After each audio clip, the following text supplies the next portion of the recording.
1 minute সময় হবে আল্লাহ রাসূল সাল্লাল্লাহু আলাইহি ওয়াসাল্লামের একটি ছোট্ট হাদিস শোনার জন্য। একবার আম্মাজান হযরতে আয়েশা রাদিয়াল্লাহু তাআলা আনহা আল্লাহ রাসূল সাল্লাল্লাহু আলাইহি ওয়াসাল্লামের দিকে তাকিয়ে বলছে যে, ইয়া রাসূলুল্লাহ, আপনার পূর্ণিমার চাঁদের মতো চেহারায় কালো কালো দাগ কিসের? তখন রাসূলুল্লাহ সাল্লাল্লাহু আলাইহি ওয়াসাল্লাম চুপ হয়ে গেলেন। আম্মাজান যখন আবারও জিজ্ঞেস করলেন যে, ইয়া রাসূলুল্লাহ, আপনার কালো দাগগুলো কি বসন্তের দাগ? তাহলে আপনি আল্লাহ তাআলার কাছে দোয়া করেন যেন তিনি আপনার কালো দাগগুলোকে সরিয়ে দেন। তখন রাসূল সাল্লাল্লাহু আলাইহি ওয়াসাল্লাম কান্না করে দিলেন এবং বললেন যে, আয়েশা, তুমি জানো এই দাগগুলো কিসের?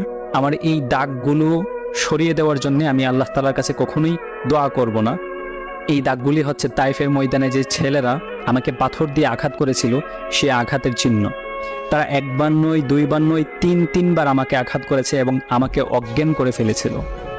আমি চাই না আমার এই দাগগুলো মুছে যাক। কিয়ামতের ময়দানে যখন আমার সমস্ত উম্মতরা বলতে থাকবে যে, রাসূল আপনি কোথায়, তখন আমি এক একটা কালো দাগের বিনিময়ে আমার 1000 কোটি উম্মতকে আমি জান্নাতে নিয়ে যাব।